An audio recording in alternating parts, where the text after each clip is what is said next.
Hello, it's Lord Slaw here, and today's video is a review of Doctor Who The Deadly Assassin starring Tom Baker.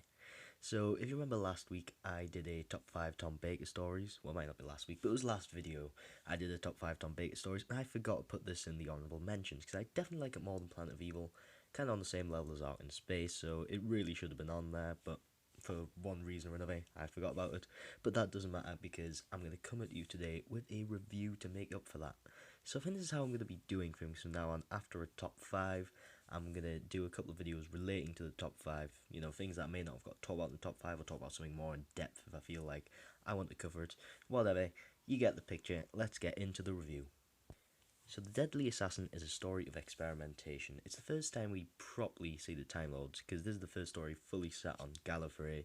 You know, we've kind of touched upon it with a little rod in the Three Doctors and the War Games, but we haven't really had a proper insight into the Time Lords, and this changes them up a bit.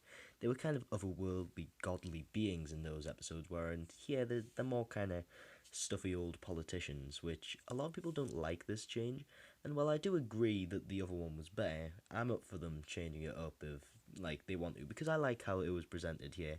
I think it's done well, and I think it kind of, power does corrupt, and with power like the Time Lords, it's bound to end up like that. And you could say it kind of adds a bit of a development to Gallifrey, and it might be a part in between the Three Doctors and the Deadly Assassin, where it kind of goes from being like these godly beings to like becoming just a bit corrupt.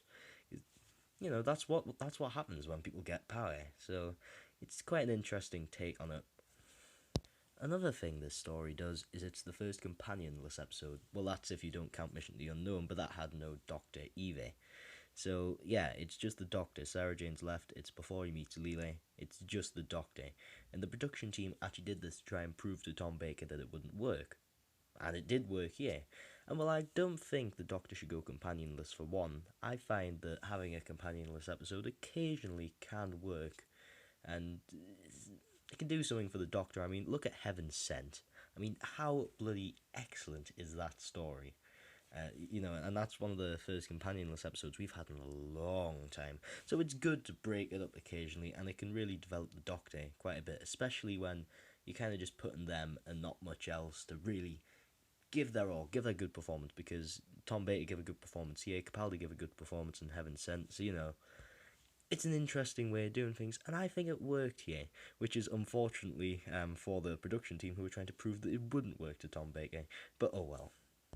Another thing they try to do is bring the Master back, who's been missing from the show for a good 4 years at this point, because unfortunately Paul Roger Delgado died in a car crash in 1973 or 1974, which is a real shame because he was such a good actor, and that meant the Master was just lost from the show, and it's one of the reasons Pertwee decided to leave. But yeah, so they've brought him back. I've forgotten the actor who plays him, but he's now in a more wizened and withered form and clutching on to the last ebbs of life. And the reason why he came to Gallifrey is to try and not only get revenge on the Doctor and the Time Lords, but also to get more life, because he doesn't give up. And I like this kind of take on the Master where he's just desperate to survive.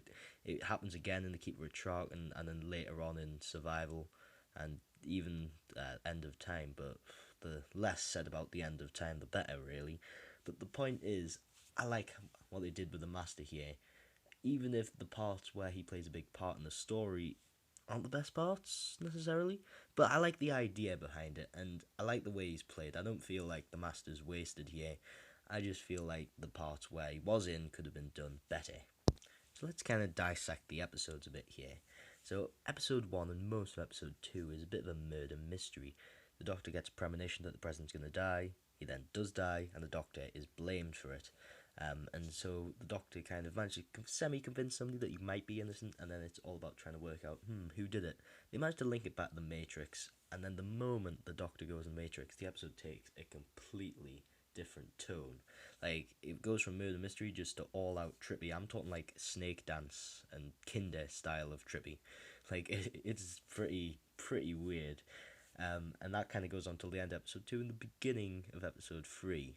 And then episode 3 is definitely the best episode in the story. It stops being as trippy, and then kind of brings in the big kind of enemy who's working and helping the master, who's kind of behind all of the assassination and stuff. I won't spoil who it is, but like he wears a mask for most of episode 3, so you don't know who he is, and like it's kind of this Hunger Games style fight between him and the Doctor in the Matrix, in this kind of like, you know, jungle. It's really entertaining. It's really gripping, and I think it really works. This is the kind of thing you want to see in a companionless episode. Just this bitter struggle between two, like the Doctor and somebody else. It works excellently, and just the way they both set traps for each other. It just slowly builds up, and then you know it comes to a satisfying resolution. At the beginning of episode 4, then after episode 4, the Doctor comes out the Matrix, and the story really just comes to a complete halt and meanders for a bit. This is the low point of the story, definitely. Nothing really. Well, things do happen, but it stops being well paced, despite having 3 episodes which were really well paced, and it just kind of fumbles about, like tying up loose ends here and there. It doesn't really feel much like an episode, but it's not that bad of a flaw, I suppose. It's just not as good as the rest of the story, really, and it kind of brings it down a bit. But I'd still say it's a pretty decent story, and episode 4 doesn't ruin it too much, but it's definitely the worst, and episode 3 is by far the best. So overall, The Deadly Assassin is another Robert Holmes classic. It's really good. Well, I don't think it's quite as good as some people say it is. Like, people are saying it's top 20 kind of material. I don't quite agree with that, because episode 4, kind of, the writing quality is a bit sloppy.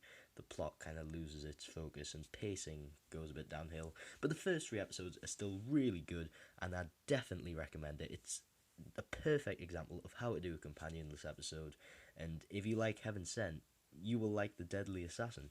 And it's such a great story. I give it my personal recommendation. It's a great watch, and I thoroughly recommend it. Very, very good. And so I hope you enjoyed this video, and I'll see you back next time in another one.